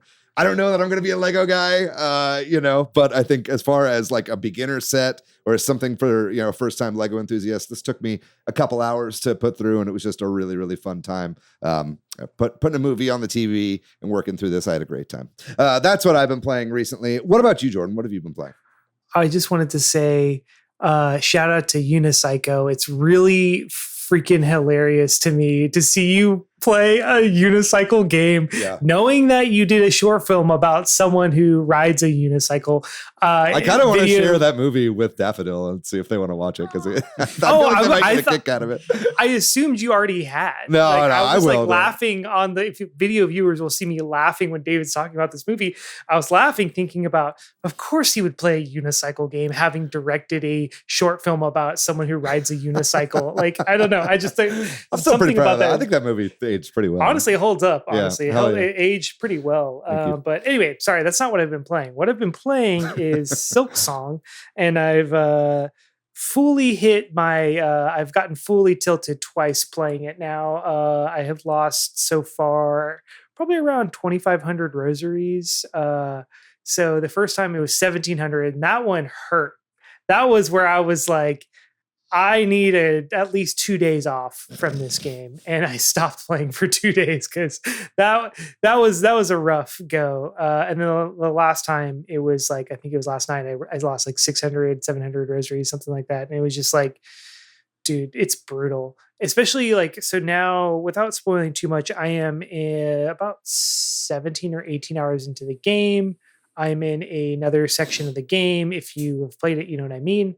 There to where I'm like, there is a marked ramp up in difficulty in getting back. Like when I lost to 1,700 rosaries, it was just some bullshit. Literally some bullshit. There was like a rock that fell on me that killed me that I did not know was there. Like I wasn't able to see. The game has trolls. Yeah, it trolled me. And that's why I was so mad that I took a couple days off, because I was like, you are fucking with me. Like this is, and then it just so happened in that moment that troll lost me 1,700 rosaries. So anyway, but what a great game. You guys have fun with it, man. Yeah, I am happy over here playing Monochrome Heights. Oh, man. But after I got too mad, Valerie was like, you got to play something else. I was like, you're right. You are correct. So I started playing, I got a copy of Yakuza 0 Director's Cut, much to my chagrin, on a game key card, because they are selling so poorly that they're now on sale. So I got like the game for like $15 off, which I thought was hilarious that the game key card ended up being cheaper than a digital copy. But I played about the first hour and a half, and I get it. I get everything everyone says about the Yakuza games. They're so much fun. But the one thing that's like kind of surprising to me, these games are kind of clunky, y'all. Like, y'all did not warn me how clunky playing these games is. Yeah. Like, running through the world, and like, yeah, the writing's incredible. The fights are actually like pretty solid. Like, those aren't pretty clunky, but just moving through the world is not at all as fluid as I want it to be. So I'm kind of curious to see if that stops me from continuing to play or not. At this point in time, it's not clunky enough to make it to where I don't want to play it. So, but it's just something I was like not really prepared for. But are you getting nostalgic walking around in the red light district here, having been there yourself on your last trip to Tokyo? I did get nostalgic going into a Don Quixote and being like, whoa, this is in this game. I think that's going to be what's more fun playing this game, is being like, how much real stuff they put into the game. Yeah, what did Don Quixote for the 80s look like, you know? Yeah, well, it also, like, you can buy a can of Mountain Dew, like a can of 7-Up. I'm like, wait, how do you get the license and branding for all this? So I'm kind of curious to see. Honestly, that's going to keep me going a little bit for just to see like what's in the game. But overall, pretty interesting. But Patrick, what have you been playing? I've also been playing Silksong. That's probably the biggest thing I've been playing. I was kind of in this space of like, I don't want to start any new games because I got to finish Monochrome Heights. So like I skipped a few games that I wanted to play, but then Silksong. Well, actually what happened is I decided like I had to play a video game. So I fired up Chicory, which I'll talk about in a second. And then Silksong happened. So I'm kind of been playing them both. But I'm at the end of Act 1. I really love it. I haven't tried the gate at the end of Act 1 too many times. I just decided to go back and like do everything I can, which I've almost done, if not done. So I got that ahead of me. Mm-hmm. And then I'll talk about Chicory a little bit. So I really liked Wandersong a lot. So I've been meaning to play Chicory, made by the same guy, though I think he had maybe a bigger team. Mm-hmm. Really? Yep. Yeah, there's a lot of similarities. Oh, man. I love Wandersong. Okay. So, yeah. I didn't know you were a fan of that too, Jordan. Yeah. So in Wandersong, the main mechanic is singing. And I think Greg Lobanoff, I think is his name. I think he's really interested in exploring different kinds of gameplay from combat, right? And so Chicory is art. So you draw with like, it actually took me a minute to realize that I could draw with my finger on the Switch, and that makes a big difference, like because I was using the right stick and like oh my gosh, it's so much better drawing with your finger on the screen. So I think if you liked Wandersong, you probably like it. It's a lot of the same vibes, just cute but also kind of dark in some ways, and using art as a mechanic, and kind of trying to push that and see where that can go. So it's interesting. It's good. And then the last thing I'll mention is that Minecraft just had a big update. And this was a pretty interesting update. So my son and I have been playing some of it. They have added a bunch of stuff for copper, which has kind of been a pointless thing in the base Minecraft. You could always get copper easily, but then not really do anything that wasn't just purely decorative. But now you can craft a lot of stuff with copper. And they've added what is maybe my favorite mob in the game, and that is this copper golem, who is this cute little guy who will organize stuff for you. So it's not just pointless too. And you can pose them, and I don't know. We had a lot of fun just messing around with the copper stuff and exploring it. So those are the things I've been playing. Hell yeah. Yeah, well, I'm glad. It sounds like you were able to get some gaming time in. When there's a will, there's a way. You know exactly. I think that's going to do it for this episode. What a delight having you on, Patrick. It was so good. I mean, anytime you can join the show again, we always love to have you. And congratulations on the release of your game. What a huge achievement. It is very inspiring for me as somebody that has been kind of working the same job for the last 6 years and now find myself with a little bit of time. It's like, man, maybe it is worth it to kind of take some of those old ideas that have been rattling around in your head and try to actually see them to fruition. So I'm very proud of you, and it's very inspiring to see, and I wish you all the most success that you could ever possibly have with this game. I hope it sells monocrillion copies of Monochrome Heights. But also, I'd like to thank MilkyWay.co for doing our website. Thank you to Corduroy for doing our music. Thanks to all of our patrons on Patreon. If you'd like to find me online, I'm pretty much everywhere on the internet at Monolith Fiji. You can find me at Boardan. And what about you, Patrick? Where can people find you online? Yeah, I am online most places as PDYX, and my game studio is One Frog Games. Very good. And we'll have links to the Steam page for the game and probably the website of Monochrome Heights as well in the description of this episode. Anything to announce as far as the pricing of the game or, Oh, that's a great point. If you are interested in picking it up, I am going to do a launch discount. So for the first week. So you have until next Tuesday, roughly, to get that 20% off. Okay, great. So that's a $15 game with the discount on. It's somewhere around 13, something like that. Yeah, I probably should know the exact number, but it's not like it's not like an even number. It's like $12.73 or something like that. Right, with the discount applied. Yeah. Gotcha. Well, definitely worth it. You heard how much my game time was. It's a lot of bang for your buck. Definitely check out Monochrome Heights. If you would like to find our show on social media, we are at Switch Headz on Blue Sky and Twitter, at Super Switch Headz on Instagram Instagram, Facebook, and TikTok. We have a website that's switchheadz.com. And we have a Discord, a Facebook group, and a Patreon, as we said before. Please join us over on the Discord. We would love to see you in there. It's such a wonderful community. You can talk about the show and be with like-minded folk on the internet. I have a nice, non-toxic group of strangers. And hey, who knows? Maybe one day you'll make your own game due to all the creatives in there. Also, yes, please, if you have an extra buck, throw it to us over on Patreon. We would very much appreciate that. Yeah, just join us on all of these places as well. Leave a review on Apple or Spotify if you could. Leave a comment, a like, a subscribe over on our YouTube. We put a lot of work into the video version of the show. And as we said before, just tell your friends about the show. I think word of mouth does wonders for little shows like ours. We put a lot of work into this thing, and we want to get as many people hearing about Monochrome Heights as possible. So share the episode around, share the game, and get the word out as best you can.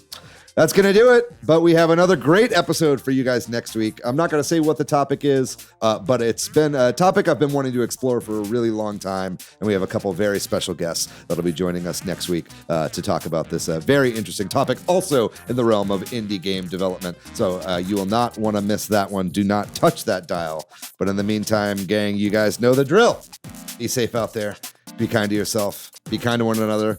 Buy Monochrome Heights. Fuck ICE. Free Palestine. We love you very much. We'll see you next week. Bye-bye.